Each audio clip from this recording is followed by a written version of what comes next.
Everyone.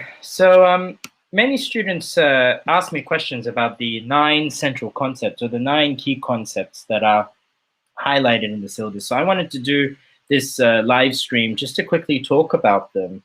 As you know, the 9 central concepts or the 9 key concepts is a little bit tricky because the syllabus refers to them in some places as a central concept and in other places as the key concept, like when you look at the IA.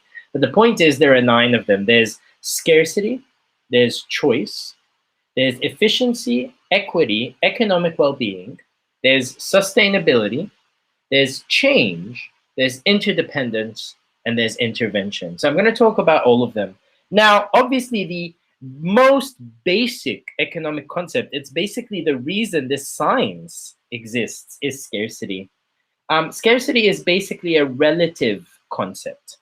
When you compare the unlimited desires, needs, and wants of individuals and societies to the resources that are available to satisfy them, these resources appear to be limited or scarce. That's the problem of scarcity.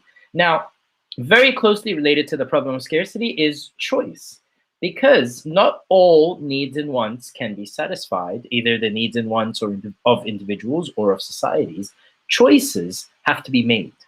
Okay, so choice stems from scarcity. We know that all choices involve trade-offs and opportunity costs. And that's one thing that economists study. What are the trade-offs and what are the opportunity costs of choices of individuals on the microeconomic level or societies as a whole on a macroeconomic level?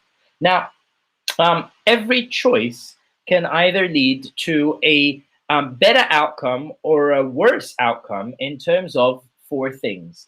So every choice can lead to more efficiency or less efficiency, can lead to more equity or less equity, can lead to better economic well-being or worse economic well-being, can lead to a better outcome in terms of sustainability or a worse outcome. What happens is every choice creates some sort of change. It will have some sort of consequence in terms of efficiency, equity, economic well-being, and sustainability. At the same time, choices can be driven by efficiency considerations, equity considerations, economic well-being considerations, or sustainability considerations. And these 4 can sometimes conflict.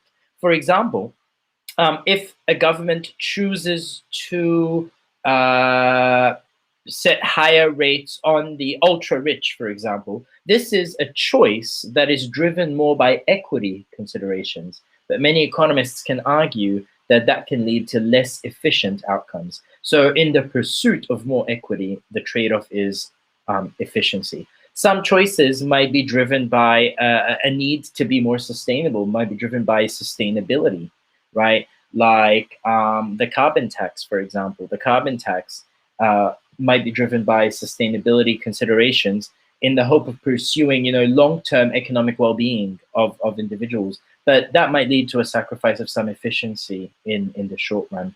So choices are driven either by efficiency, equity, economic well-being, or sustainability, and they create some sort of change, and that change can have outcomes in terms of more or less efficiency, more or less equity, more or less economic well-being, and more or less sustainability.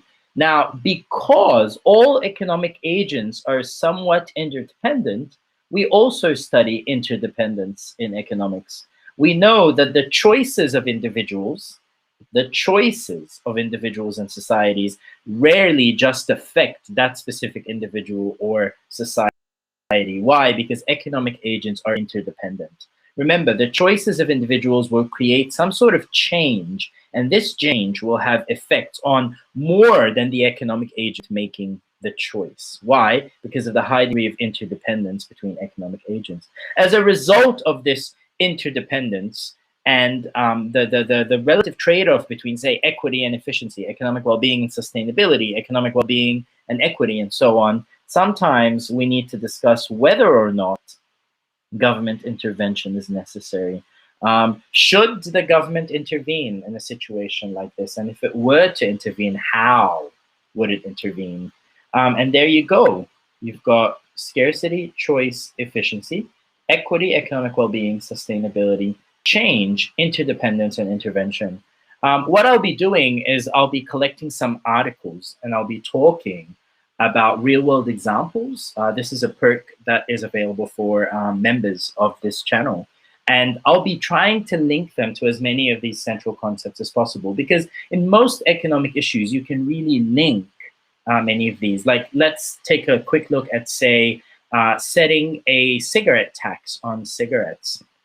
Obviously, this is a choice that the government makes, and it's driven by economic well-being, right? The government wants to discourage smoking, and in the long run wants to really spend less on healthcare, right? So collecting this tax revenue will help it fund the extra costs of healthcare.